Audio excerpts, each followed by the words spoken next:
Good morning, lovies. How are we? Oh, what a night. Let me see. Can we hear me? We appear to be green means go on the microphone. Hello. Oh, good morning. Hi, Kelly. If Chloe bet you must have quit. And hi, we can. Thank you. Good morning, everyone. Debbie Blair, good morning, lovey. Love a Romy with cheese. Yes. Okay. We are on Maddie Wags. Oh, babe. Oh, babe, we're on. Kirsty Nursey, and good morning. Listen to me. Okay. Your girl stayed up way too late. Okay. I was a Saturday night. However, me and 1 a.m., I needed to unwind. Okay. I was unwell.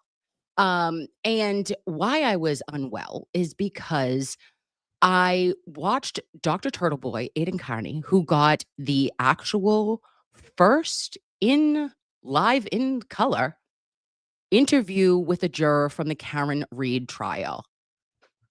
Okay, this is like national news.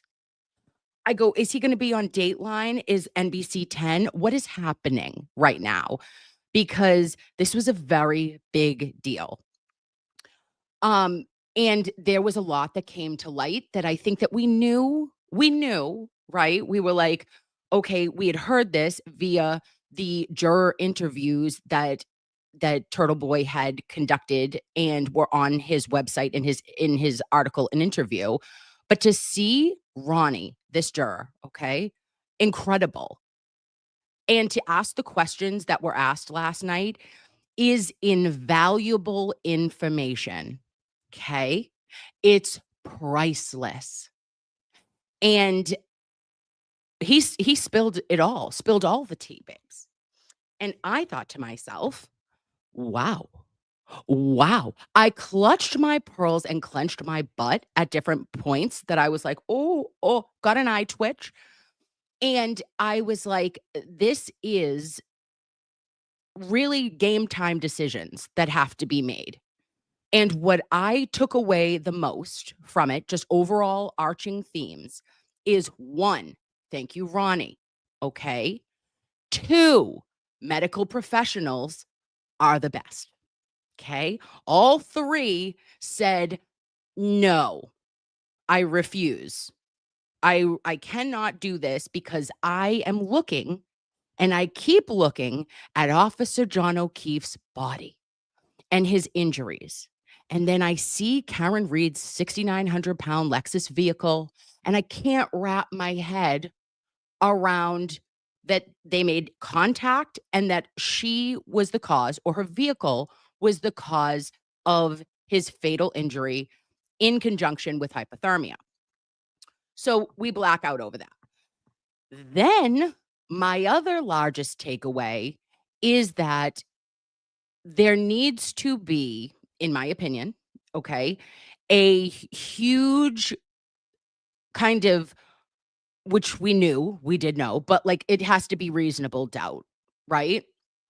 Because I'm so surprised that there was not the other jurors that were in the room. I was texting with Dave, with Cully last night, and we had discussed, and he was like, well, if anybody in the medical profession said, hey, this doesn't like look like anything I've ever seen. I've been a nurse for 17 years, I've been a PA for 10 years, I've been an EMT for 20 years, you would have questions, right? And you would say like, oh, okay, well, if somebody who has been in this field does not agree, then that is concerning.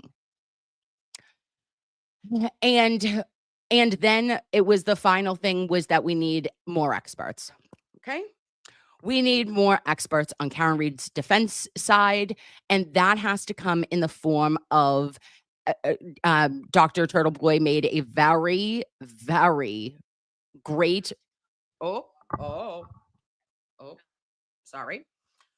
He made a great argument for the fact that we needed to have someone refer to the Apple data that showed Karen Reed's, that her Apple health was not doing the same thing as Officer John O'Keefe's.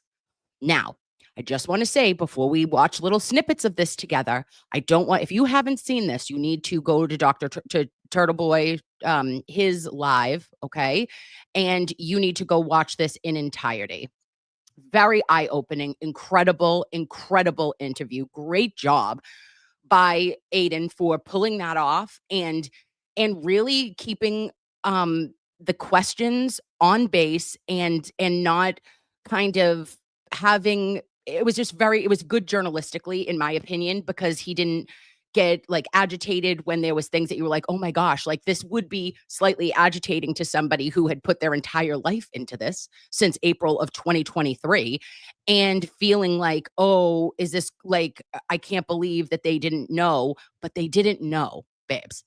I need everyone to remember for 4 seconds that the jury did not know what the jury did not know.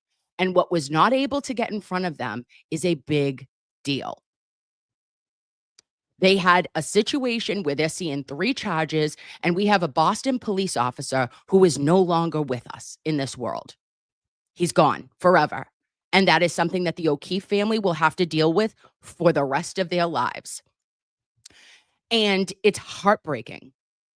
And I think at the end of the day, that there were jurors looking directly at Mrs. O'Keefe, Mr. O'Keefe, Paul O'Keefe, Erin, seeing them, and they're probably thinking to themselves, well, if, you know, if I think she was under the influence of alcohol, which I'd really like that BAC thrown out, just to say, but when they're looking at that and they're saying, I don't want to not give justice to a family who lost somebody. And when they were looking at, and Ronnie says this, we'll get to that part, when he says Karen Reed is the one sitting in the defense in the defense seat. No one else is.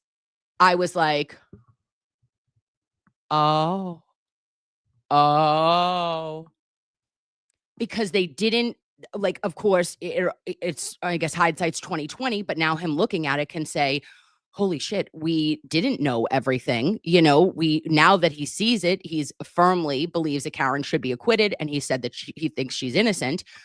But with what was presented to them, it needs to go back to fundamentals. It needs to go back to the basics. And this needs to be, I think, in my opinion, and, you know, don't kill the messenger, guys, here, but I think it needs to go back to the basics of reasonable doubt. Poke a hole in every goddamn thing that Mass State Police did incorrectly, that the Mass State Crime Lab did incorrectly, that the medical examiner, Irene Scorti-Bello, backed up on. Go back to Renee Stonebridge and cross her. Because the information that is gathered and garnered from her testimony in like a positive light for the defense is mind-blowing. Okay? That is where the case is, because the defense doesn't need to prove anything. It is the Commonwealth.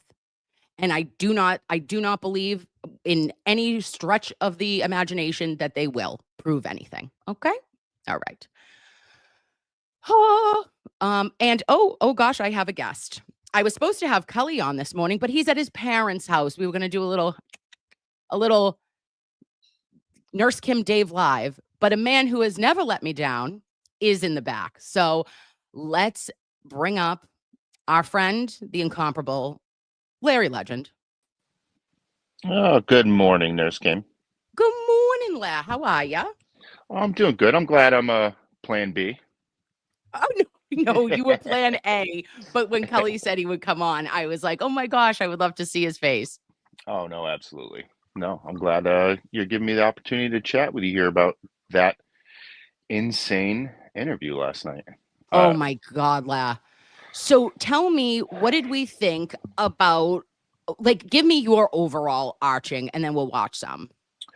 So I thought he did a really good job of being diplomatic and just really trying to explain everything. And I also tried to, I don't want to necessarily play devil's advocate, but we've been able to rewind, replay, catch everything when things were being said and refer to other documents.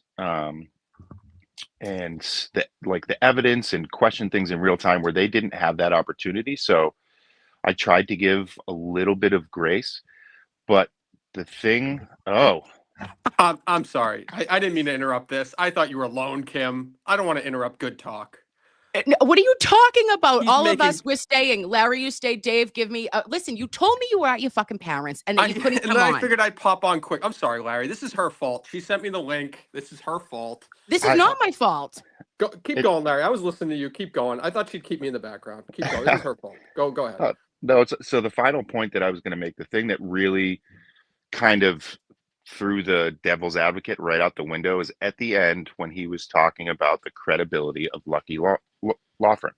I was like, how on earth are you going to question Lucky and his credibility and literally no one else and not weigh that in any of their statements and any of the contradictions and any of the fact that Jen McCabe, 12 previous opportunities didn't say that Karen Reed said I hit him?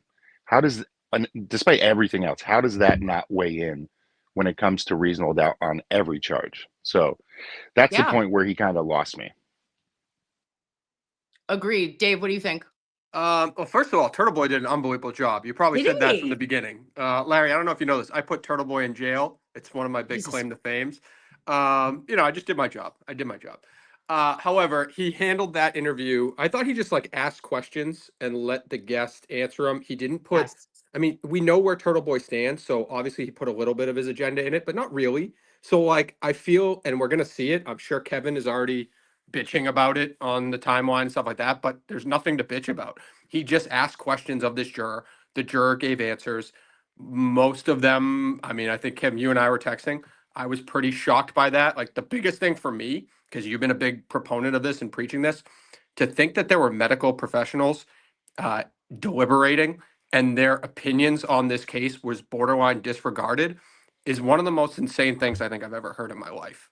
Right? Because it's Agreed. like that's what this comes down to, right? It just comes down to the injuries and the body and the science. And to think that those individuals in that room brought that up, according to that juror, brought that up, and then it was still disregarded, makes me think basically what we thought all along, right? Was that they would not convict her on which they didn't, 1 and 3, right? But Right. manslaughter would be in play just to, let's just call it like just a penalizer, right? Just a penalizer for having to sit there and being drunk on that night and watching the family in the courtroom and crying and all Allegedly. that stuff. Like they Yeah. just wanted to do something to get some form of justice for the Yes. family, even though, in my opinion, I think in many opinion, many people's opinions, the evidence didn't line up. I think that juror borderline confirmed that last night too. Yes.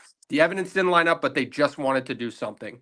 And I'll let you guys go back into a better conversation after, and I'll just make my final thing. But to me, I saw a lot of the comments last night, and I could understand it could be frustrating. But like that dude isn't like he's not one of us, right? He was not. He's a good person. I don't It- mean it like I don't mean that in a yeah. bad way. I just mean he wasn't following every minute detail of this case. He wasn't following any of it He like wasn't a good following any juror. of it. The fact that it ended the way it did, and he still doesn't give a shit about the cases, like that's wild. Like that's what I'm like with politics, I guess. But like for him to be in that jury room and be like that, and then disregard like what's happened after the case, after he left the courtroom, is crazy to me. However, that's who he is. That's fine. They're just not like us, and so I can understand if you didn't know the case going in, you don't have all like the Turtleboy blogs that you're reading going home at night and every tweet, whether it was Sean when he was on the heater before he kind of lost it and then somebody else lost it and then whatever. We were all following it like crazy. They didn't have that. So I can understand the basic premise of they were together that night, like that juror kept hammering home, and Yep. she was drunk. And if I'm one of those deliberating jurors, that sticks with me. And I'm obviously like many, I am not a proponent of drinking and driving. So like that to me is it sticks with you, it stays with you, it's fundamental. That was like a fact, whether the timing of the testing of her blood alcohol level is not perfect, we get it, but I can understand a juror hearing, seeing that and being like, screw it, she was drunk. Now I'm watching a family cry for as long as they are. I don't give a shit about the conspiracy stuff. All right, let's just make her pay on manslaughter. Does that make sense? Like that's my opinion on it, at least.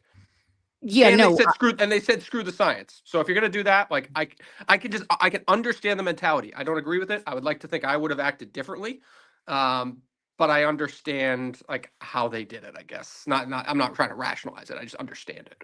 well, and I always thought, like, and I said that earlier before you got on, David, that I was like, it was a Boston police officer who lost his life, right? And Right. at the end of Right. the day, people tend, a lot of us even, who would consider ourselves 100% believing that free Karen Reed, that she is not guilty. You believe, the DA's office, you're going to believe the testimony Right. of our law enforcement, and or that's going to be your natural inclination. And I think that if there's nothing else that I took from it, it was that, it's back to the basics, and it is back to poking a fucking hole as big as possible with every single goddamn Mass State Police, every crime lab. Maureen Hartnett, she needs to get absolutely sold up the river for everything she Right. did. Right. And I think that's going to be, and then at the end, if AJ or Yannetti or who, or Betterow, for Christ's sake, who knows, Alisi, whoever does the, closing argument, there needs to be a reasonable doubt, walk you through a path of this. And if this doesn't make sense to you, and if this is not the way that policy and protocol should have been done, then this needs to be a not guilty, right? And it Right. needs to go back to that the defense does not need to prove shit. They do not need to say anything about who did what, where. That's not their job. That was the Mass Right. State Police's job, and Michael Proctor didn't do his job. Right. Can I go out with a way to? I'll just get everybody to hate me for a second. Yes, And this is something please I've told do. you before, Larry. I'd love to get your take on this too. I'm open to everything, so hate me if you want to. It's fine. I'm a less is more guy. I think Kim knows this. So to me, I'm not like who was the guy that we gave shit. We called him an asshole, but even though we kind of liked him, remember he was obsessed with Kim Kardashian. Remember he tweeted about Kim Kardashian. Why am I blanking on that attorney's name? You know what I'm talking about, Kim. Oh, Krowski. Krowski, and he kept calling him Yeah. like Hollywood Alan Jackson, right? And that like infuriated us. That was kind of funny. It was kind of sneaky funny. I'm kind of at this point now. I think this case is so basic, and after I listened to that juror, I think it's so basic that I'm like, yes, I like listening to Mark Betterow. I think he's a genius, and he basically stole Kim from me. That's fine, but like less is more. Get up there and just be like, she was there, she was drunk, she didn't hit him with her car, and I have the science to prove it. Dunzo. Bye bye. I don't need 5 attorneys. Like if I was on that jury and I'm from Boston, Massachusetts, and maybe people just don't think like me. Like, I don't want 5 flashy attorneys. I'm not saying like it's the most obnoxious thing in the world, and maybe that's like normal in legal speak. I'm not a normal person. I'm an idiot, and I'm also an asshole. I just don't like that angle of it because I think it's so simple. Like, I would just love to see either Jackson, I don't care where he's from, LA, whatever, either Jackson or Yannetti get up there and literally do a 15-second opening statement because it's that basic to me. It's that basic. She was there. She was drunk. It didn't impact it because she didn't hit him with her car. Here's the science. I have to prove it. Oh, by the way, this guy's ARCA. The FBI hired him. However, they have to like maneuver that. Done. By medical professionals, and just be done with this thing. Like, just really dial in on that, and it's over. In my opinion. In my opinion. Yeah, I think that's a So, good one. What do you think, Lau? yeah. Um, I I agree with the sentiment. I just think that as simple as this case is, it is so the Commonwealth makes it so more complicated with all um their obfuscation of evidence and testimony and how they try to confuse everybody, that if it could be laid out simply, that would be the best way to do it. I think Yep. in order to simplify what the defense is trying to do is I don't know if they necessarily need to. This is where a lawyer would come in and say, Larry, you're an idiot, shut up.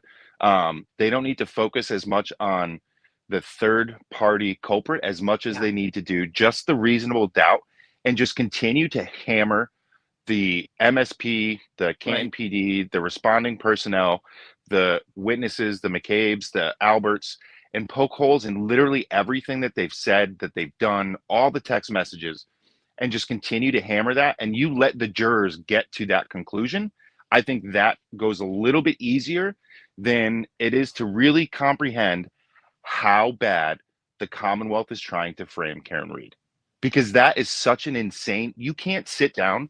Like, I met with a buddy yesterday who's from out of town, and he kind of follows the Karen Reed case. Like, he knows little bits and details, kind of reads Turtleboy articles, doesn't read all of them. He's originally from Massachusetts, but I probably hung out with him for about 4 or 5 hours, and we kind of talked about the Karen Reed case for probably about 3.5.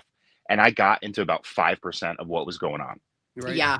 just Right. because he had so many questions, and he was like, wait a minute, what are they doing here? How do they explain this? Like, what are you talking about? And I was like, yeah, dude, it's insane. It's hard to put into perspective and explain in a short period of time. Well, but then that goes back to Dave being dumb, right? And Dave being normal dumb. And it's saying that because we know what we know, right? Like, we're able to follow the all of the web and all of the timeline. Jurors, 12 jurors, that if they are taking this oath and they do not know, and they literally are coming in and like, yeah, I've seen something on the news, didn't pay attention to it, not really my jam. Like, even Ronnie said, the juror, I tried to get out of it. I didn't want to do this shit, you know? But maybe you're onto something here, Dave, because when you get lost in the sauce, remember, babes, none of them are able to go and get a recap of the testimony. They're not able to do any of that. They're Right. relying on their fucking handy dandy notebooks, okay? They're relying on their Blues Clues, okay? And they're trying to write down everything that they think is important at the time. You think that if you go back and you hear Whitley, is Daniel Whitley's testimony and EMT, even Flamati and Nuttall, they never thought that these people would be as fucking like, okay, well, wait a minute, was he a viable candidate, or was he, or was Officer John O'Keefe realistically unalive at the scene? Do you know what I mean? Like, there are so many different things. And the witnesses, why the fuck would they ever have paid that much attention? They were probably just writing down, oh, like, I hate her sweater. You know what I mean? Like, they weren't thinking of that until, and Adam Lally, to his defense, did a great job reminding everybody that it was snowing and that Karen was drinking. It was snowing. Karen was drinking. We were sitting at the fucking high top. Shut the fuck up. You can get so lost in the sauce. So keep it simple, stupid. No? Right. And I got to jump. But to your point there about the notebooks, and to your point about how the jurors don't know anything, when when Turtleboy asked him about John Fanning, that guy Ronnie did not even know who John Fanning was. And we're all sitting there like, John Fanning, we think he was in charge of all you guys, and he's reading your notebooks. Yeah. And he's he didn't even know who the guy was. So it's crazy. And maybe the other ones did. I have no idea. But either way. All right. I got to jump. Kim, thank you. Bye. You're great. Love Goodbye. ya. Bye. Oh, he knows how to ruffle some feathers, Laugh. He does, but I think he brings like a good like opposite perspective, devil's advocate for things. And I think that that's the best way to kind of have these conversations, to figure it out. Because I don't know about you, but after hearing the jurors speak last night about the other jurors and how they got to their decision-making processes, how they really had no understanding of what reasonable doubt beyond a moral certainty was, how they were trying to be armchair detectives, I have significant doubt about the general intelligence of the Massachusetts public, and it terrifies me. Yeah. No, okay. So I do agree with that, but at the same time, I hold, in my opinion, I hold the court responsible for Karen not getting acquitted or getting the not guilties for counts 1 and counts 3 because of the jury slips, right? We know that AJ really tried to help with that, but the jury is taking accountability for their own actions. Some of them had never been jurors before. What do you know? How when you're told by a Judge Beverly Cannoni, that you need to have, all 3 verdicts in order to, have a final whatever verdict on this case, right? Like, you can't just come up with counts 1 and counts 3. It said all or nothing, right? And when we were looking at the lesser included charges, now that note makes sense because they were hung up on the lesser includeds in charge 2. When I first read the note, I go, shit, they really thought there was something on counts 1 or counts 3. Now that's going all the way back to jury deliberation and the declaration of the mistrial. But those were the lesser includeds. And I think that I know, I don't think, I know that the defense can get around this, and that they are going to be able to present the foundation of reasonable doubt. I just personally think it needs to be back to basics and not go on that in a third party culprit, like down a rabbit hole. Yeah, no, I agree. The juror instructions were awful. I really hated the SJC decision because what they did was basically play within the lines, and they were like, well, a judge could do this thing, so she didn't, so she was well within her reasoning to declare a mistrial. And I was like, that's shenanigans. We need to change. That law needs to change anyways, Yeah. so that there can be clarification for the jurors. The thing that really confuses me about the juror deliberations is Ronnie was an EMT. I You had know, the Ronnie. form the foreman was a former cop and a physician's assistant. There's an engineer on there, and uh, just with those three alone, like there should have been enough questions as to how the response was handled, just based off their experience, to really have significant questions as to the response. And I don't mean like the testing and all the other stuff afterwards, and the taillight and everything, but I mean just the immediate response, how John O'Keefe was handled, the lack of reports, all of this stuff just within the first 24 hours. Never mind everything afterwards. That should have been enough right there for them to go, wait a minute, none of this makes any sense at all. Like it's so confusing. I totally agree. And you know what else I will say is that I would like to also hope that hammering home chain of custody and evidence would be huge retrial. Do you know what I mean? Just like keep bringing it up. Where's the log, right?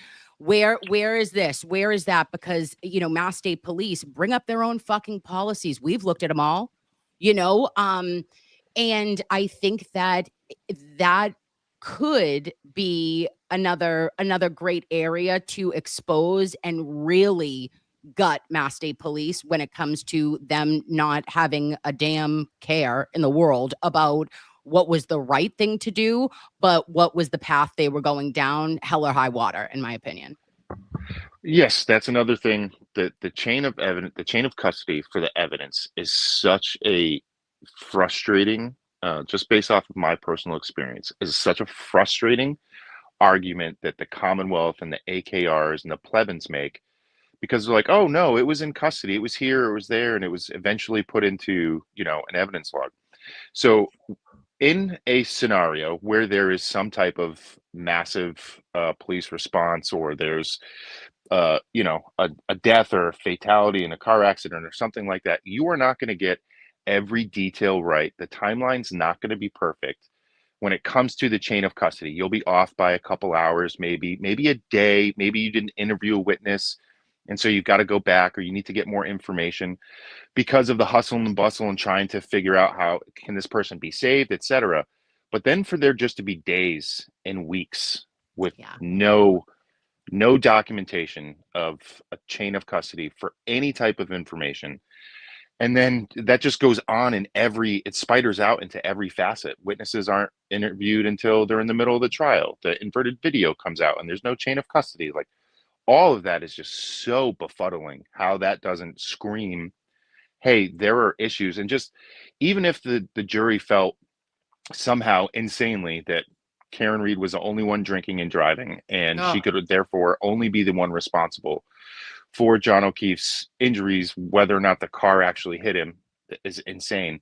But to just disregard the fact that everybody else was drinking at the same time is so insane. So insane. yeah, and the only other final thing before we'll just watch a couple clips together, I don't want to. I mean, we were up so late watching that. I was like dreaming about, I get like funked up sometimes. I'm like, oh, okay, like it's really important information, I believe, and I was very thankful for Ronnie to go on the show with TB, because it was just eye-opening, very brow-raising at times, and but the information, again, take it to the bank, cash it in, adjust, and think and think that everyone is Dave Cullinane. Okay. At the end of the day, more medical professionals on the jury. I want like a mechanic. I want someone who knows that a car can't go 24.2 miles an hour in 4 seconds. I want someone to fucking know that, okay? And to be in the back room. I want maybe it wouldn't make sense to put former law enforcement that allegedly maybe had gotten hit by a car before they went into their second career. You know, who's to know, who's to say. But what I did notice is that Ronnie did make several points of saying how something could be interpreted, right? But that's not beyond a reasonable doubt or to a moral certainty at all. And yes, some of the other jurors might have felt that way, the guilty jurors, but that foundation of reasonable doubt and to a moral certainty in the Commonwealth of Massachusetts was not met. And you can't make up your own scenario of what, okay, well, even though that the Commonwealth told us at Trooper Paul that you laughed at, but you also took his text stream data as fucking Bible. So how are you laughing at somebody and then yet without a timestamp, without any actual proof that that occurred at 12:32 a.m. on January 29th, 2022, you took that and said, well, that has to make sense. It was the first time he'd ever requested text stream data. It was the first time he had ever interpreted text stream data, and he didn't request it until February of 2023. So one of the big, huge components that pushed those guilty jurors over the edge was information that came from a very questionable source who had never been trained in what he interpreted for this case. That's reasonable doubt. Thank you. Goodbye. Well, not only that, but everyone just keeps referencing the text stream data. I know. That was a fucking Excel sheet. Okay, that's what that was. That was a color-coded Excel sheet. So stick the text stream data right up your ass. That was a fucking Excel sheet. Shoot. Yeah. That was an Excel sheet that Trooper Paul made when he was on PCP with all the color codings. None of the numbers matched up. It was insane. That's not relevant data. But to get back to the point that you were making before we go to watch these clips, Yeah. I don't want it to come across that I'm bashing Ronnie at all. What he did was so important, and he was the first one to have the balls to come out, put his face out there, to really speak, and he spoke honestly, right? Whether you agree or disagree with him, because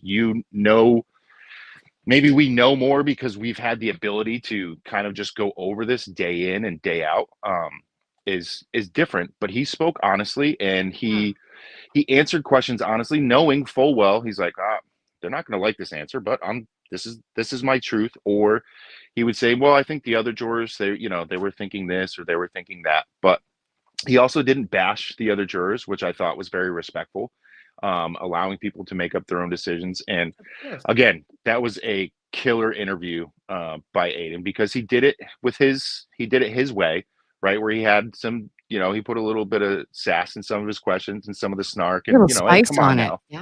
Yeah, but it went well because obviously he had talked to Ronnie before, so they had a good kind of relationship going back and forth with the questions, and it seemed like Aiden kind of knew some of the answers that he was going to get. Some of them he didn't, but it was a very, very professional interview. It went awesome. And again, I think, like you said, this is huge information for the defense to be able to take and run with and start to reformulate if the trial starts on April 1st, which I don't think is going to happen. I don't either now. Yeah, it was just outstanding, and it needed to have been said. It needed to be heard. I mean, we saw like some of the quotes that Christina Rex shared, and Aiden shared some information last week. But to get Ronnie up there, like that was balls. I mean, it's like national news. That's what I was saying. I go, oh my Christ! Like I said, Aiden just got the world exclusive 7 months later, right? From a juror in Commonwealth v. Karen Reed to go live on a show with him. And Turtleboy just wrote, there goes the Turtleboy intimidated the jury nonsense. Fucking right. Bye-bye. What intimidation ever occurred? You have a juror who 100% is not aware, not a turtle rider, not a fan. Maybe he likes Aiden's information and been able to really beef up afterwards, but this is not somebody who came in with any inclination about what was happening behind the scenes. And he did not feel uncomfortable after the other interview with him. And I believe, I don't know if I'm correct here, but Ronnie must be the one who was with M. Night Shyamalan with Mr. Phelps, right? And what he said last night sounds nothing like how he was edited on Phelpsy's podcast, if this is the same juror. I think that it was maybe opinionated that it was the foreman that was with Shamalama Ding Dong there. If I remember right, I could be wrong, but yeah, the whole Turtleboy had anything to do with anything negative for Karen Reed or against Commonwealth witnesses is out the window. Like it's completely out the window, because the only reason that he ever got brought into anything was because they were reading his shit. Yeah. They were reading his shit and they were like, I don't like what he's saying.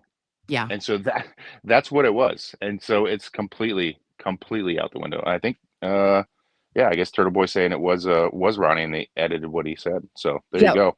Well, that ain't that some shit. Ain't that some shit? So Phelpsy, you like, that's not being a objective journalist that you so incorrectly presented yourself to be, and then did a complete 180. But neither here nor there. You're M. Night Shyamalan Phelps. Okay, so Aiden, thank you so much. I'm gonna do a couple clipsies of you. If Lover Roll Me with Cheese or Cursey Nursey M, I'm sorry, babes. I pulled this together first thing in the morning, and can you just put Turtleboy the link to his channel or somebody, maybe, because I don't know how to do that, and I'm in the StreamYard, and I can't go. I'm gonna end up hitting a mute button, and we'll be here till 5 p.m.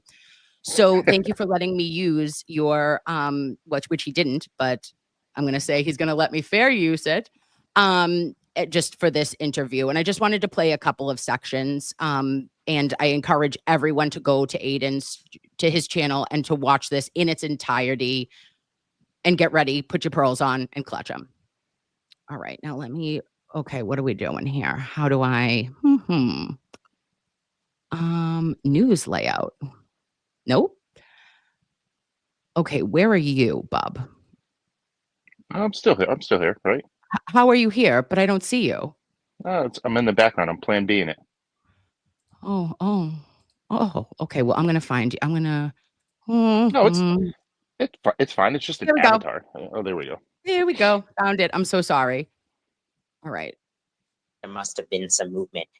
It was very interesting, though. It wasn't very clear, and I think I said this last time, that it would have been nice to have somebody who is an expert in that, or somebody who has knowledge of that type of data from that company, right? From Lexus or whatever company, right? And to provide some information on if that can be accurate and what causes it to actually occur. So, for example, like I was saying, or I was thinking, like right now, as I'm driving home, right, my car could have slipped, and that could have triggered something, right, to suggest that maybe that will make a trigger that I'm driving kind of erratically, but it's not because of me, it's because of the ice and the snow on the roadway causing that to occur, which we all know that during this time frame, that's the type of weather that was being experienced by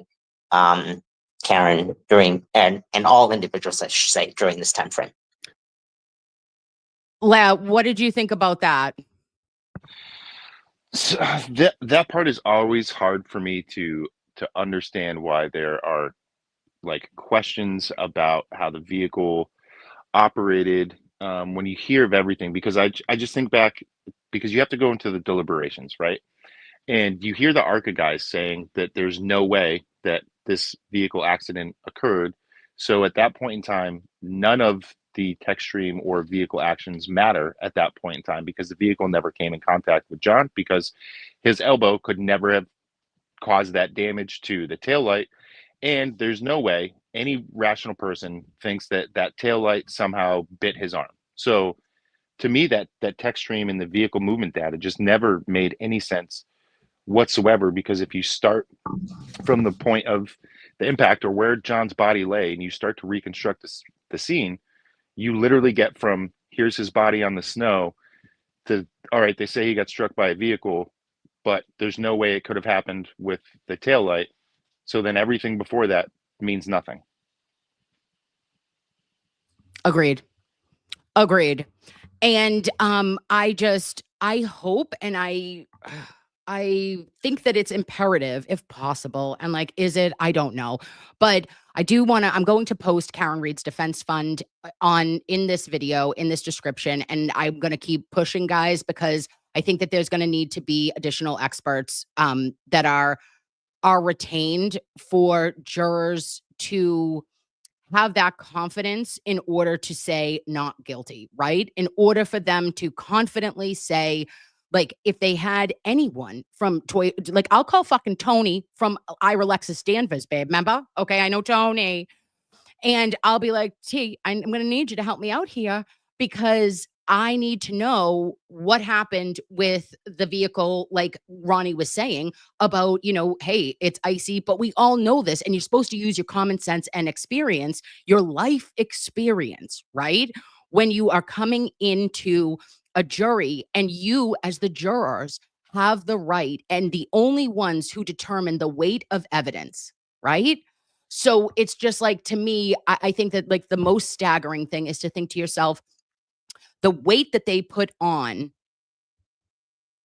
the Mass State Police after it was shown who they are, and the lack of experience, the lack of knowledge, the lack of fucking integrity, the lack of investigation, and that they still could get themselves to that place on charge too. Yeah, You know? yeah. It's, again, like, those should all be questions, like going back to what I said at the beginning, when I think the only time in that interview, and I'll have to go back and watch it, because I watched, I think, like the first hour and a half, maybe 2 hours last night, and then I got up and finished the rest of it and started rewatching again this morning. But I think the only time he talked about witness credibility was with Lucky Lochran. So No. that's the only time that he mentioned it. And that bothers me so much, because the entirety of the Commonwealth's case is built upon the credibility of Jen McCabe as a witness. That's where it starts, is with Jen McCabe saying, Karen Reed said, I hit him, I hit him, I hit him. And again, she didn't say that until the trial. She'd never said it previously, but that was how they kind of built their entire theory, and then it expounded from there. And to Ronnie's credit, though, he didn't laugh. He said that didn't bother him at all, because he's an EMT and he knows that, like, when someone's at a scene and is in a traumatic situation, what is said, she didn't say I hit, did I run him off the road with my Lexus? She said, did I hit him? That could have been, and Flamati, everyone else said in their testimony that we thought she meant, did I slap him? Like, did I hit him? Did I kick him? What did you mean? Did I hit him? So no one was thinking vehicle initially on the scene. no, maybe, did I say Karen Reed? I meant Jen McCabe. I don't know if I maybe misspoke there. Oh, no. But I'm saying, even with, like, okay, so, but even with Jen McCabe saying Karen Reed said, I hit him, and you hit him with what? Well, right. So again, that goes to, like, the whole credibility of the witness. So right then and there, right, like, you kind of have to give, let's believe that Jen McCabe thought she heard Karen Reed say, I hit him. And Karen Reed said, could I have hit him? And then you have the EMTs and the firefighters all kind of saying conflicting things one way or another. So right there, it's kind of a grain of salt as to what could have happened, because when people are in shock, they say and do absolutely insane things. So right there, the credibility of Jen McCabe as a witness should be, well, okay, maybe she heard it, maybe she didn't. And then you start attacking that credibility or weighing the credibility, which is, well, she never mentioned it previously in any of her other testimonies. Then there's all the antics with the butt dials and the deleted messages and all these other things.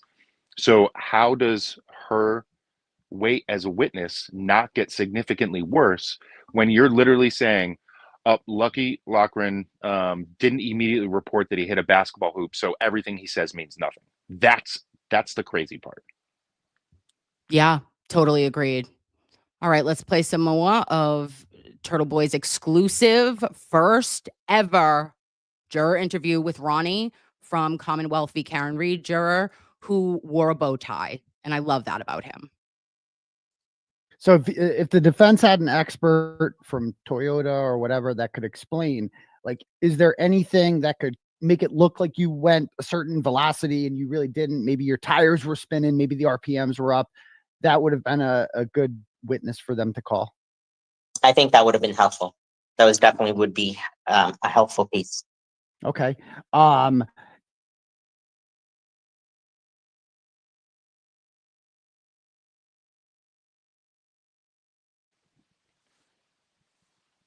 But I understand that it was very confusing. And again, unfortunately, it's a fallacy in the system that it wasn't clarified for us that we could look at each individual charge independently of each other. Okay. Natalie sends $5 and says, what arguments or comments from guilty jurors led you to temporarily change from not guilty? So to not guilty, I From think not guilty to guilty. not guilty to guilty. I think ultimately, again, some of us broke down because it was very clear. They clearly displayed that both individuals were under the influence of alcohol at the time, and therefore should not have been operating a vehicle. So the operation of the vehicle, and that is that second charge, which is involuntary manslaughter as a direct result of operating a vehicle under the influence of alcohol. So that is what a lot of people kind of swayed on, that yes, they shouldn't have been operating the vehicle, and it's not murder too, but could it be that she operated the vehicle negligently and therefore led to involuntary manslaughter? So that's where there could be a sway. So it was the fact that she was, admittedly had, so I would say, so the testimony from the police about she had 4 drinks here, that was very effective, obviously, because ultimately they said, well, she was drinking and driving, so she probably did it. I think it was not only that, but the video footage of the drinks that she was having was very strong in leading to that kind of opinion and thought process. Okay. Even though the rest of them were also drunk. I mean, everyone was drinking and driving that night, including the police, and that didn't bother anyone else. I think it bothered everybody, but ultimately we have to look at who's being charged here, and the individual who's being charged was Karen. So unfortunately, nobody else was being charged with it. It was just Karen. So therefore, Karen must have been, and both people were there during that same time frame. So that's interesting that you say that, because, and I've long argued this, that being in the defendant's chair is you're already losing. You're already down 20-0, something like that, because you're here, you've been charged. You probably did it, There it is, Leah. There it is. This is where the mind just absolutely was blue for me, but also I see it. I understand it. Okay. Because why? We inherently believe, or are taught to believe, that a district attorney's office is to seek justice for the people, right? That they're our home team, not the defense. A defendant is given a vigorous defense, and that is their right. But at the end of the day, I think we all grew up, especially if you're older, right? Like that the DA, the police are the home team in some way, and that they are here to protect and serve. And Karen Reed sitting at that table was already put her so behind the 8 ball, and the additional holes that need to be poked in this case are vast and voluminous, full-throated, if you will. Call me AJ. What do you think, Lau? This part really, what it did for me is it kind of opened my eyes, because one of the things that he referenced throughout this interview is, we based on the evidence. So they were able to review the video footage and just look at the photos of the tail light. But when it came to testimony and when it came to what the witnesses said and when they were crossed, everything at that point, they had to rely on their notes. So this is where I kind of played devil's advocate with myself to try to figure out how they could come to this really illogical conclusion that because Karen had drinks and she was driving, that she should have been charged with a OUI at a minimum, but because she didn't, because she was driving and then John was with her, she's responsible for his death. Like if I was in that jury room, one of my arguments to that point would have been, okay, well, yes, she was driving and she had been drinking alcohol and John was in the car with her, but also there was Ryan Nagel and Richie, right? That was his friend's name, and then the girlfriend, their vehicle was also there at the same time. How are they not responsible for John's death? If you're going to Amen. argue that there's vehicles at the same point, again, that would lead you to reasonable doubt when you have none of the witnesses saying that they saw a body on the ground at any point afterwards. So that it was just so hard to hear because again, this is, I guess, the benefit that we get from being on the outside and not locked into the jury room is we've seen the videos of Karen getting a drink at the bar, but it was never conclusive as to what was in that drink. Babe, clear liquid. Yes.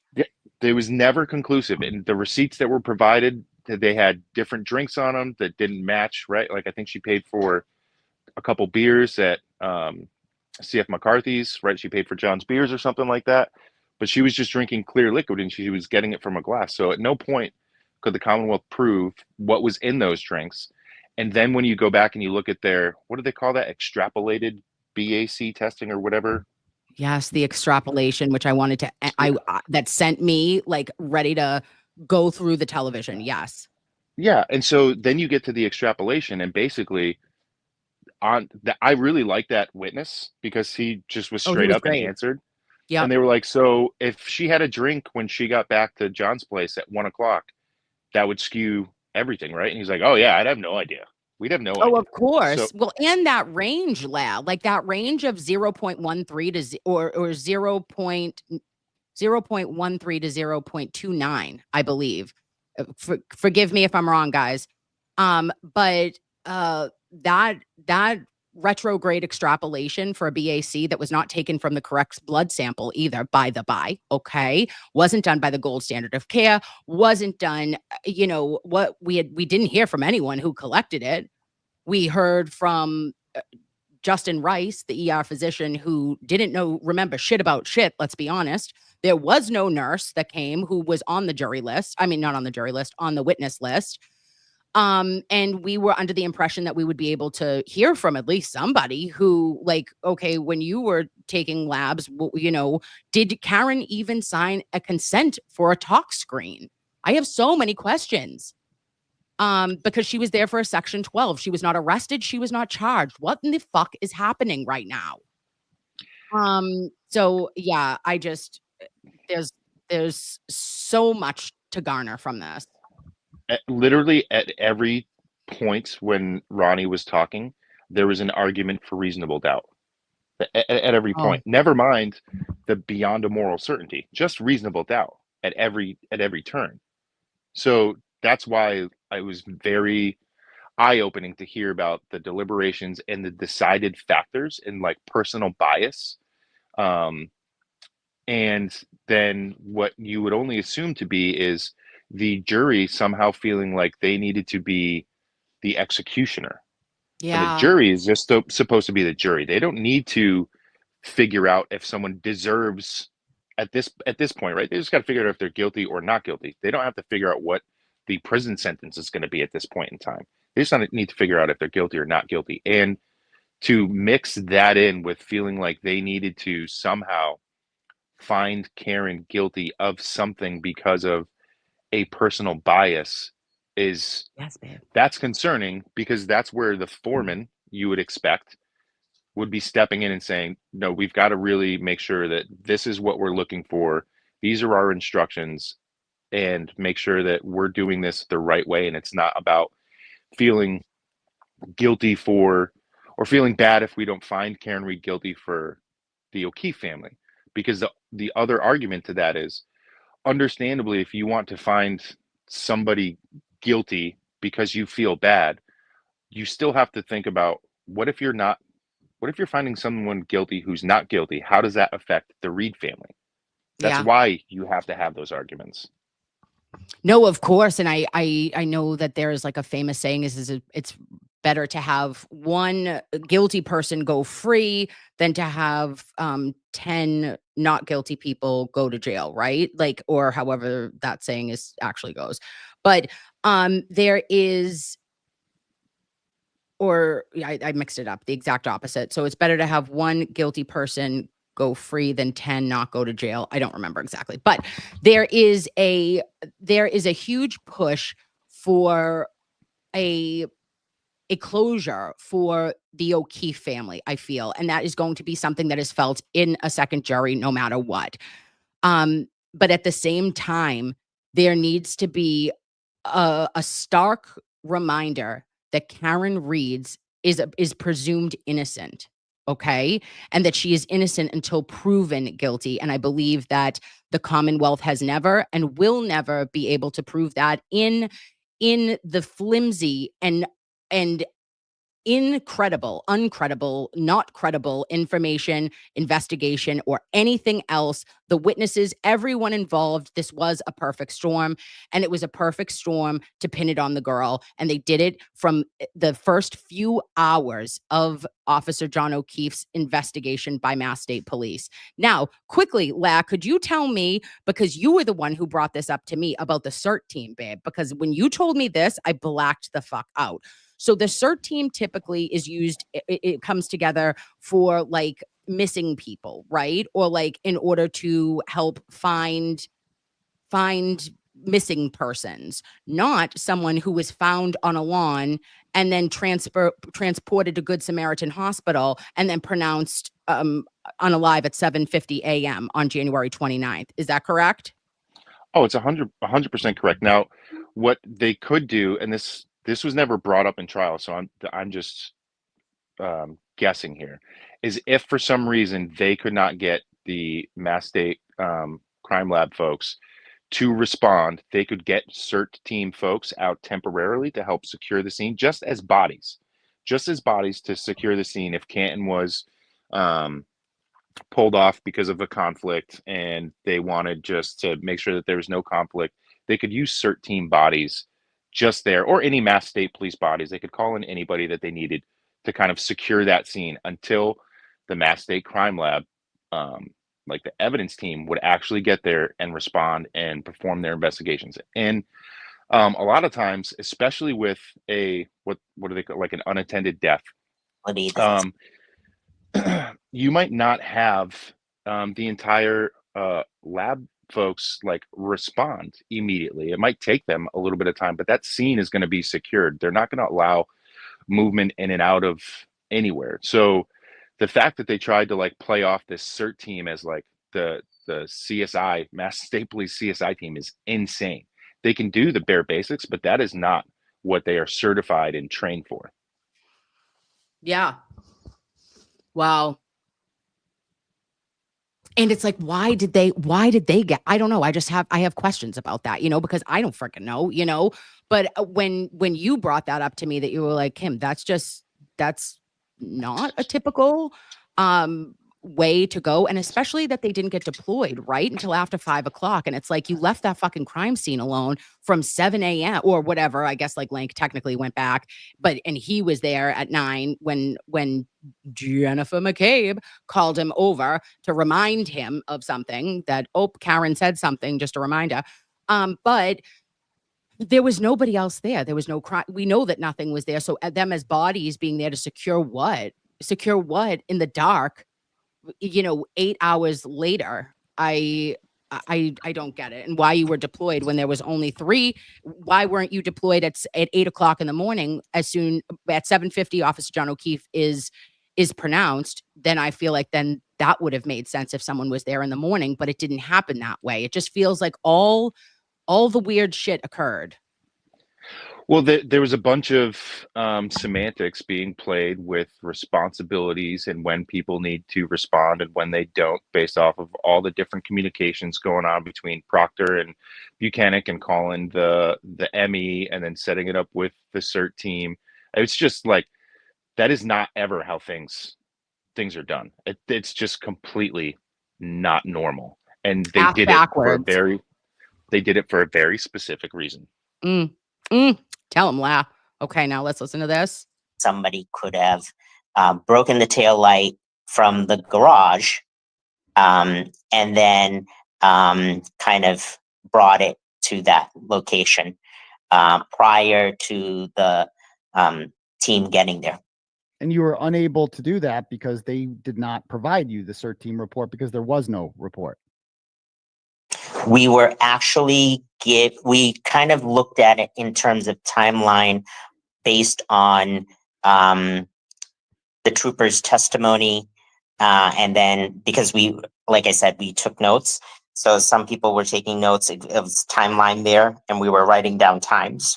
Mm-hmm. And then the video of the car being towed from their house, her dad's house, and then bringing it to Canton PD. Because it was towed at 4:15.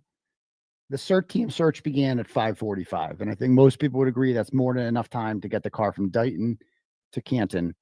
And so it is mathematically possible to do that. Now, what you did not know, what was not brought to your attention as a jury, was that during the pretrial phase of this, that Michael Proctor's report initially said that the car was towed from Karen Reed's house at 5:30. If the car was towed at 5:30, we all agree not enough time to have taillight planted. And they changed that later. Once the Dighton police came forward with the police report showing that the car was towed at 4:15, the Commonwealth abruptly changed their story, and they said that's a Scrivener's error on Michael Proctor's part, that it went from, he meant to put 4:15, but he actually put 5:30, so we're just going to erase that and put 4:15. If that had been brought to your attention, do you think that would have affected how jurors felt just about the truthfulness of the Commonwealth? I think the more holes that are put into the prosecution's testimony, then it would again lead more to a reasonable doubt. The only other thing that would have been nice is, and we all know this, whenever somebody gets towed, the tow operator is supposed to make sure that they kind of document damages to the vehicle so that they can't be kind of responsible or can kind of make sure that, they can document any damages to the vehicle. So that would have been also helpful to have that tow operator, his documentation provided to us so that we knew that the damages to the tail light was not as significant or as significant as what was reported. Let me tell you, I used to do valet park, and every time we caught a car, we were required to go around the car and make note of any scratches, dents, anything like that, because we don't want somebody saying, "Oh, you dented my car," blah, blah, blah, blah, blah. And I'm assuming tows do the same thing. And I've asked the same question. I don't know the answer to this. I don't know why the defense or the police wouldn't have brought the tow truck driver forward and asked him about the condition? Because surely they must have taken some sort of notes on the condition of her vehicle when they had it towed. But Wow, that was huge for me. I thought this was an incredible point by Ronnie, right? That he would have liked to hear from the tow truck driver. I agree. I would have liked to as well, because that is their specific job, is to know the condition of which they obtained that vehicle. We saw that tow driver, we believe, get out in the inverted video when he was looking like he was coming out of the passenger's side, but it was really the driver's side. We saw, I believe, babes. Now, you know I can't pull this up because I'm not technologically savvy, but I feel like he took pictures of the front of that fucking car when he got out of it. And now I'm going to have to go back and watch the inverted Sallyport video. But I thought that a guy gets out of what appears to be the passenger seat. We know it's inverted now, but at the time, boppity bee, goes to the front and takes a photo of the front. Then he definitely took a photo of the back. That's his job. Correct. Where is he? Probably with the FBI. But one of the things that kind of stuck out to me here in Ronnie's testimony is they were trying to do their own timeline of Yeah. events. And again, we're talking, all we need is reasonable doubt, right? A reasonable doubt beyond a moral certainty, which is an even higher bar. But let's just keep it simple and keep it at reasonable doubt. So they know that the timeline of bringing the vehicle to the Sallyport and prior to the CERT team search start, that it's entirely possible that someone could have done something to the vehicle and brought taillight pieces there, or someone couldn't have. So there's doubt right there. You don't have any documented evidence from the tow truck driver that shows what the condition of Karen Reed's taillight is prior to him picking it up and where that was it, Dighton, and Yep. bringing it to Canton. So there's no evidence there. So again, you can't assume that the taillight was fine or it wasn't fine. So reasonable doubt. Then we go to the CERT team, and they confused the jury and made it seem like the CERT team was super high technical crime scene team, which they're not. But anyways, they go to start at 5:45. And they discover, a couple pieces of taillight and a shoe, but also that's great. But why can't they identify those 3 random dudes that are just randomly walking around? Yeah. That again should cause you to say, that's interesting. I have some doubt as to how the search may have been conducted, or to who these people are, how it could have been contaminated. Then we go back and look at the video, and unlike Plevin, we realize that it is inverted. And now everything should be reasonable doubt as to how everything happens moving forward. Yeah, totally agree. Totally agree, La. All right, I'm going to hit one more. And then, guys, remember, I'm going to tell you, I really want you to go. If you haven't seen this in its entirety, I would love for you to go and, subscribe if you're not already, which I'm sure you are, because I'm just a little asshole on the World Wide Web. But to Dr. Turtleboy, and watch this interview. It is worth every fucking minute of last night. This is a world exclusive interview. It is incredibly done. Very proud of Aiden on this, and very proud of Ronnie for feeling, that comfort to come forward to do what he believes is right. And I thank him for his service tremendously. And, this is just, if nothing else, babes, we are what? The Patriots. It is Super Bowl 51. The Commonwealth is the Atlanta Falcons. And we still win. Because why? We have Tom Brady. And we have Edelman. And we have Gronk. And they have lies. But not extensively. And it would have been nice, again, to have it as part of testimony with an expert witness. Now, what if the defense had offered testimony from Karen Reed's phone that showed that Karen Reed's Apple Health data does not show that she was ascending and descending 3 flights of stairs during the time in which John O'Keefe was. Wouldn't that prove to you, because it's a controlled situation there, that they weren't in the same place, that one of them had to be in a house and the other one wasn't? Because that wasn't introduced. Yeah, that would be compelling evidence in that they had to be in the same sort of scenario. So both data points would be similar, if not the same. Right. Take notes, Alan Jackson. I mean, I don't know why they didn't bring that up, because that seems completely relevant to me, that Karen Reed's phone data did not mimic John O'Keefe's when it should, right? If he didn't go inside the house. So next up, let's see. Turtle Love sends $10, says, did the jury notice a marked lack of evidence, of basic evidence like photos and videos? And did it seem like this was abnormal? Surely people on the jury must watch, read the news and you know that, like, if you committed a crime or something like this, like, they pull surveillance video everywhere. They get everything. Nothing like that happened. There's a guy with a Ring camera across the street. They didn't even knock on his door. Jurors didn't think that was wicked suspicious. I think we were given the task to assess the evidence that was provided to us, and that was the evidence that was provided. So we don't know of any existing evidence that was not presented to us, never mind any investigations that may have been done versus not done, because we were just provided with whatever evidence that they wanted us to look at to try to make an objective decision. You Wrong sends $5. Just wanted to say, hearing Aiden say wicked, okay, isn't that wicked suspicious? Was a highlight of this for me, because sometimes it comes out, you can't help it. And then to hear Ronnie talk about the fact that they were just assessing the evidence that they knew about. They couldn't assess evidence that they didn't know about, but we can fucking poke holes. Wow.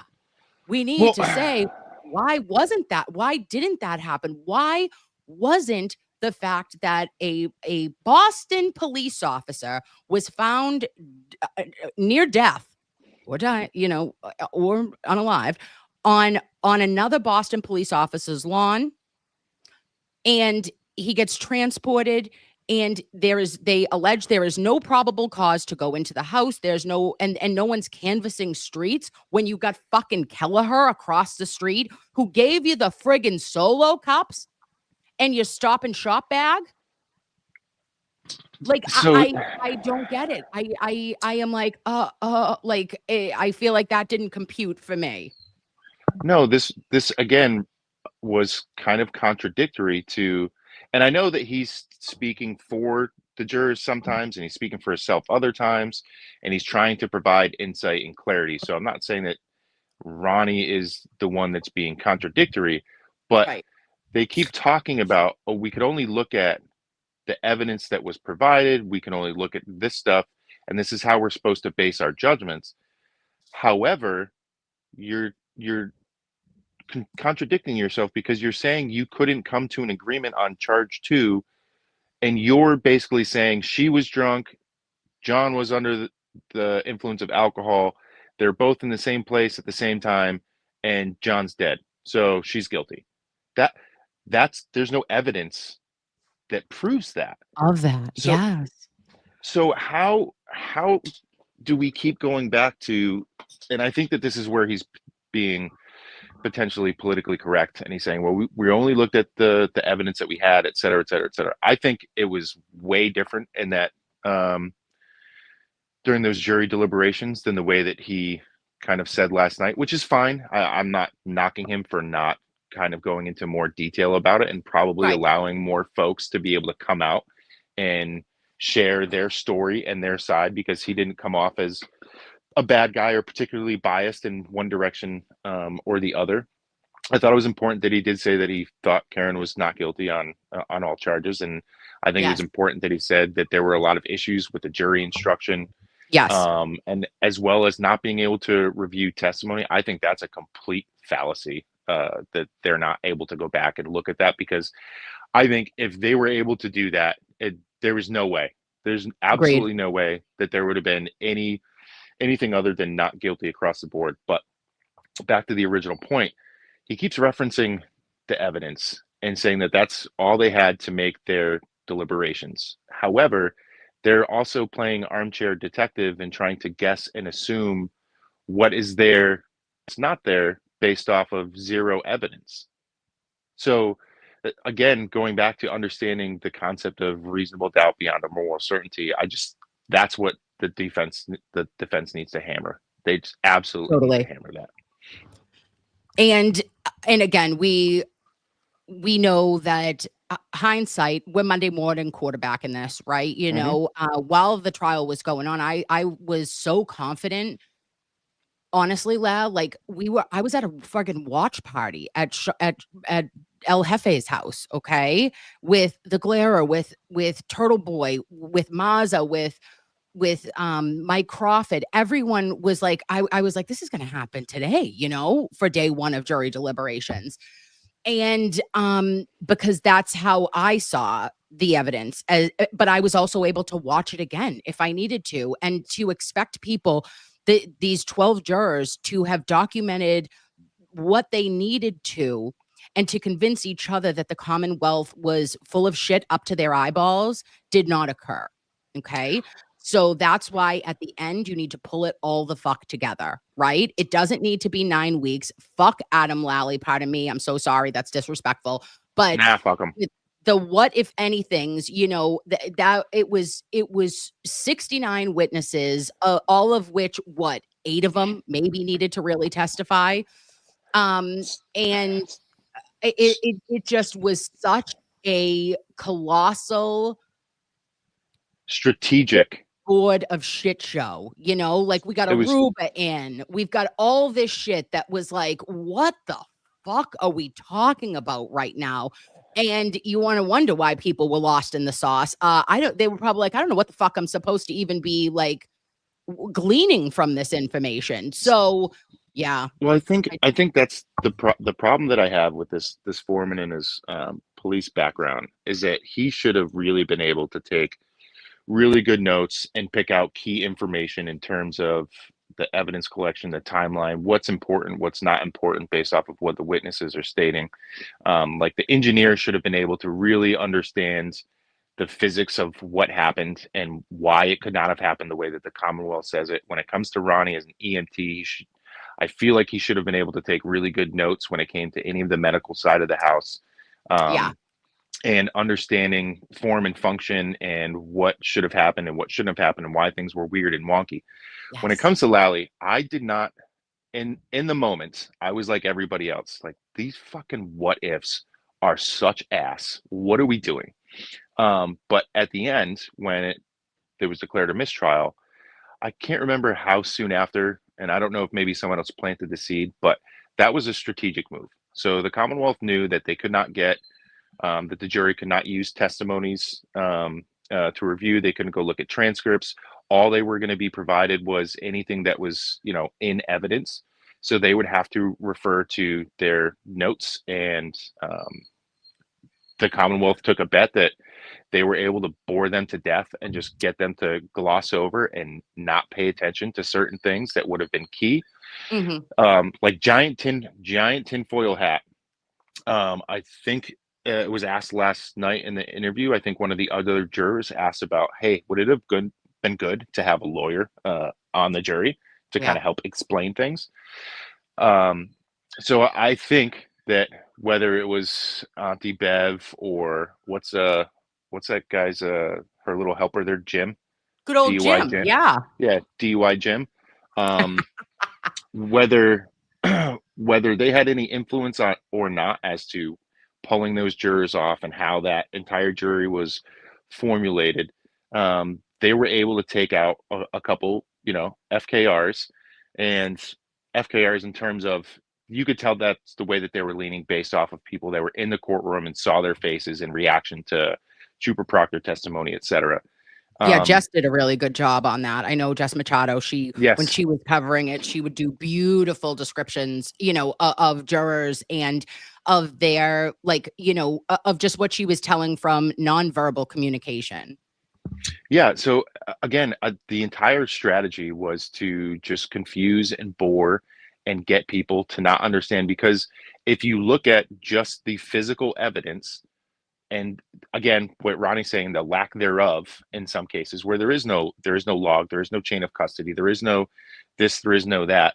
If you just look at the evidence, which is, I'm assuming, what the really pro police foreman was telling them to do, you can somehow, if you have blinders on and don't ask questions, get to some type of area where maybe you think that there isn't enough reasonable doubt, and maybe you can get Karen on charge too. But that was a Lally strategy to what if anything. And I think it's going to be a completely different story with Brennan, because he's such a snide little cunt. I don't think it's going to fucking go well with the jury, because he's so like snarky aggressive.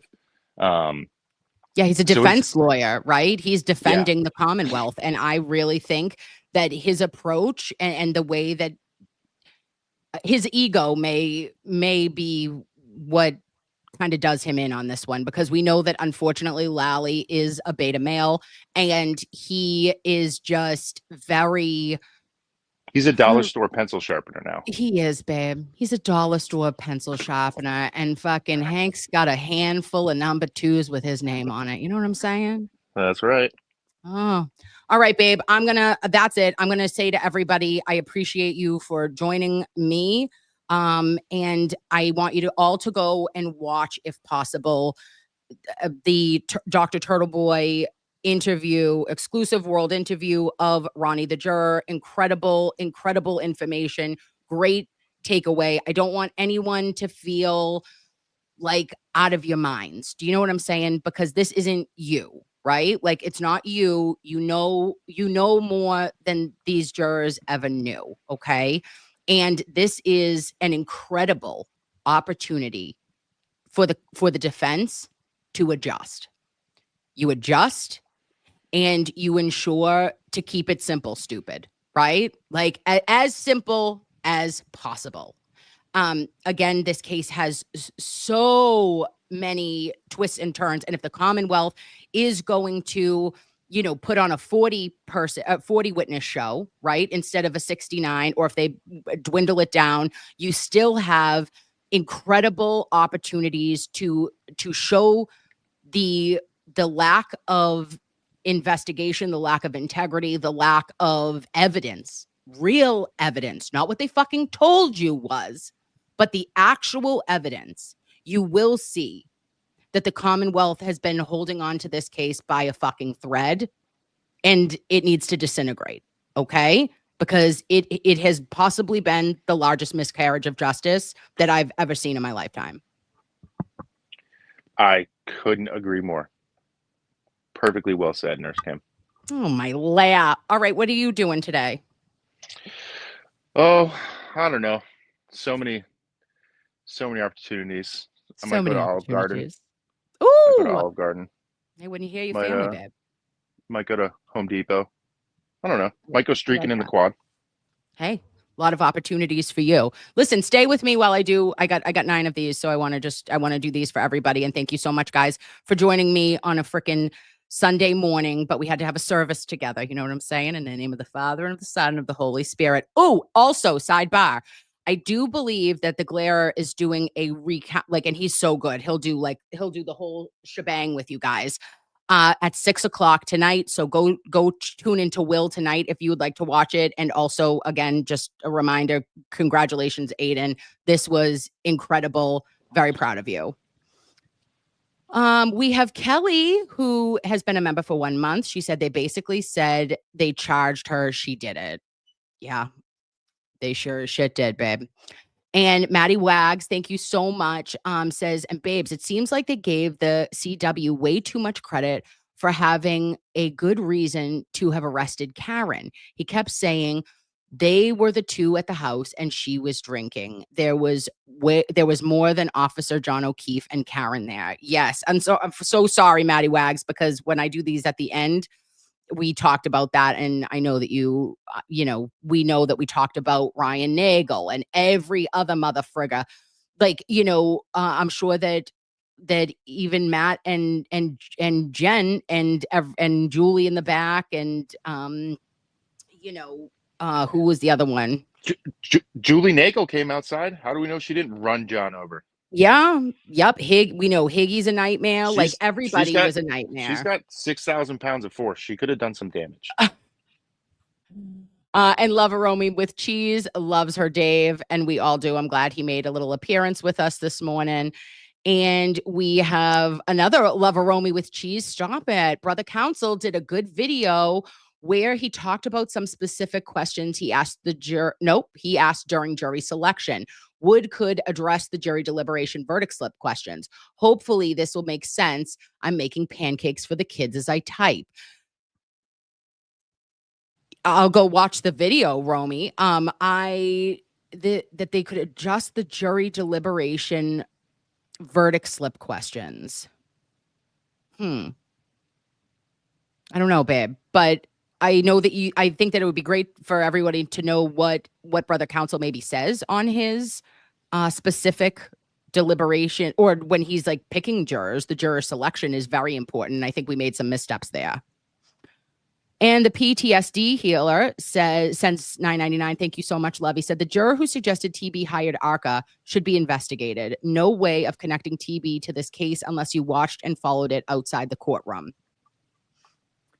Okay, so PTSD healer, I do want to say this. I agree with you to a certain extent. I do not believe that Turtleboy's name should have been able to be brought up. And I think that Judge Cannoni misstepped with that because this was an ongoing investigation. Kind of like what, babe? The fucking feds. Okay. And if you were able to bring up Turtleboy's name in a witness intimidation charge that he has said still never been convicted. Okay. He's still innocent until proven guilty. And if ever proven guilty, which I do not think he shall be. But I think that that's weird that they said that the juror might have thought that. But at the end of the day, there was mention of Turtleboy by who? Jennifer McCabe and Allie McCabe. And they got emotional when talking about, intimidation. And I think Colin Albert, brought up feeling harassment online as well. And when you say something like that, their correlation, I have no fucking idea. But what I will say is this, babe, is that I don't know what they were correlating anything. Okay. Like they were putting pieces together to a puzzle that the Commonwealth didn't. So there was several holes, and they found the pieces under a couch in Stoughton. Okay. I don't know where they found them. The craziest thing to me is like Turtleboy went and hired these dudes that fix NHL rinks and Humvees stuff. DOD, yes, Department of Defense contractors, babe. Like, then why does his ads still like kind of blow on his website? You know what I mean? Like he's got that kind of money. Like, what are we doing? Like that's such money. Okay, he's like a billionaire apparently. Yeah. Oh, it's such a silly argument. God, I wish I was in that jury room. It's so crazy how this has kind of boiled out. I know, babe. Kathy O'Grady. Hi, Lovey. She says, are we punching a proctor on Saturday? Message me. Babe, I'm going to message you. Okay. I am unable to punch a proctor because we have child events at 4:00 in the afternoon, which I thought was earlier in the day, and it is not. But I will make it up to you. Okay. We're going to be punching. We can be ready on your mark, get set, punch a proctor any other day. Okay. But I cannot do that day. And then we have Katie Fisher says, hi, Kim from Edinburgh, Scotland. Free Karen Reid and Turtleboy. That was terrible. Won't do it again. But thank you so much, Katie Fisher. And then we have Love a Romy with cheese, handing out non-consensual Nurse Kim memberships like it's her job. Okay. Poke around back there, babe. See if you like it. You probably won't. Okay. It's wild. She's unhinged and has ADHD and goes off on tangents. And oh my goodness, Mrs. Parks in the house. Are you sure? Let me put my Parkses on for Parksy. Oh, please. Oh, sorry, Parks. You know, I have to do it for you, babe. First thing, it's just turned 11. Okay. It's 11 a.m. and I'm in sunglasses on the World Wide Web. Love and miss your face, Nurse Kim. Thank you for doing this review. I had trouble making it through the whole interview. It was disturbing. Yes or yes? Yes. And I hope the defense can learn a lot from this. Scary stuff. I totally agree, Poxy. You are the smartest and the prettiest. And it will be yeah, it was hard to kind of to take it all in and wrap your brain around it, but at the end of the day, we know that Ronnie, his intentions are just to give an insight, and it is invaluable, and we appreciate all of that. And then we've got Susie CJ says, girl, I can't believe I got you live. We need to talk about the toxicology test of Karen that was a HIPAA violation. Susie CJ, babe. Okay, let me tell you something. I have a video on it. Go back 3 months. I sent messages to Mr. Betterow like a lunatic at 11 o'clock at night one night and was like, this is a violation. This is a clear violation. And I was bringing up case law. There's a study. There's a case in 2022. It's out of Worcester County that a guy got into a one-car DUI accident, right? And he gets transported from the hospital, from the scene to the hospital, but he's not under arrest. He is not he hasn't been charged with anything. They set his arm. He broke his arm, right? And they ended up it got overturned because they did a talk scream, babe. And he ends up getting convicted on his, I don't know if it was felony DUI charges. I don't know exactly what it was, but he gets in deep shit. They do an SJC appellate and they get it overturned and say that it's not the Commonwealth's position to get any information on medical information on a patient at a hospital without an explicit consent for the test. Let me say that again, okay? Because Karen Reed, even less. There was never a vehicle. Karen's vehicle was never at 34 Fairview the morning of the investigation. It was there when she dropped him off, and then she went home. She said, oh, I got something in my pocket for you, John. I'm going home. And then they go back to 34 Fairview. The next morning, it's Kerry Roberts, Jen McCabe, and it's Karen. They're in Kerry's vehicle. So it was never at the scene, right? She then leaves the scene and is heading home. She ends up having to turn around, meets them back there in Kerry's car again, and is transported for a psychiatric evaluation known as what? A Section 12 in the Commonwealth of Massachusetts. How they took her BAC during that, when there was no question of her, no one documented in any reports that she smelt of alcohol, that there was a question of impairment, nothing, babes.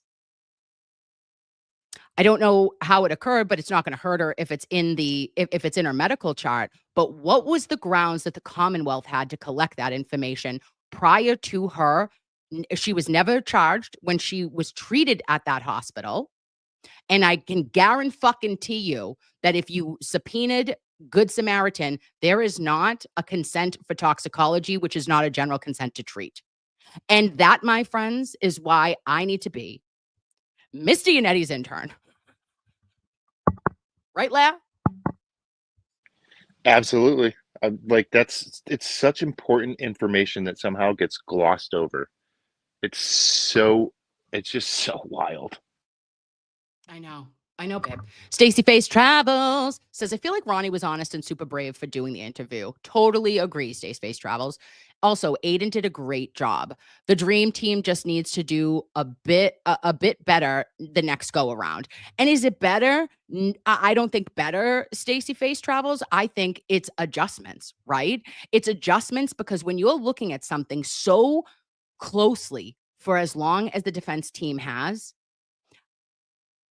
it's so imperative to get a bird, like a 30,000 foot view, right?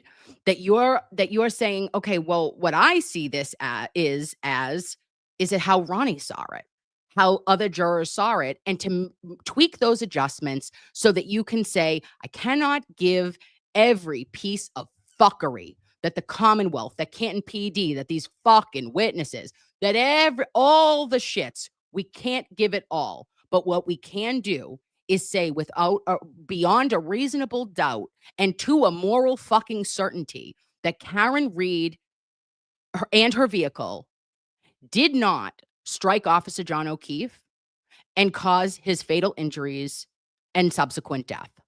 Period. And this is why. Everything else, poke the holes where you can, but don't get lost in the sauce. The best the Commonwealth could do was get a mistrial, and that's their version of the 28-3. Now we're making our halftime adjustments and coming back and just fucking on their foreheads for another W. Absolutely. This is going to be ring number 5, babe. So, truth be told, making up your own scenario in and of itself is reasonable doubt. Truth be told, you're fucking right. Okay? Got you, babe. You are absolutely right. And that can be hammered home when closing argument. If you have gaps in the story that the Commonwealth has told you, that is reasonable doubt. If you are unable to piece with the evidence provided by the Commonwealth that A plus B equals C, then that is reasonable doubt. And Karen Reed is not legally responsible for the unaliving of Officer John O'Keefe. And, you know, what do we believe? What are we convicted? That she is not responsible, you know, to a moral certainty. Factually, she didn't do it. But legally responsible, she is never going to be found, in my opinion. And we've got, sorry, 2 more. Jenna Hags. Hi, Lovey. How am I the last to know about the Pearls and Girls? Are we not friends anymore? Love your face. Okay, stop it. Because I just posted a little stupid community thing. And I got like 15 registrations that came through my email at midnight. Okay. So, guys, I don't know if you're available, but I'm having a little Pearls and Girls event. Okay. In Framingham on Sunday, March 2nd. If you're around from 5 to 7, I'd love to see your face. And if not, you know, I'll fuck right off. Okay. Love you.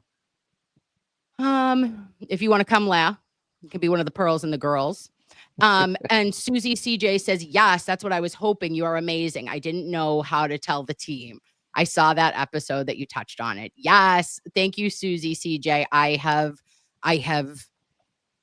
I spent a lot of time on that. Like I thought about for too probably long extended a period of time. And I'll hide that. Okay. Oh, and then Kathy O'Grady says we'll be there till 10 or even later. Kathy, I'm sending you a message. I will send you a message, babe. Okay. Punch and practice. One more time for you.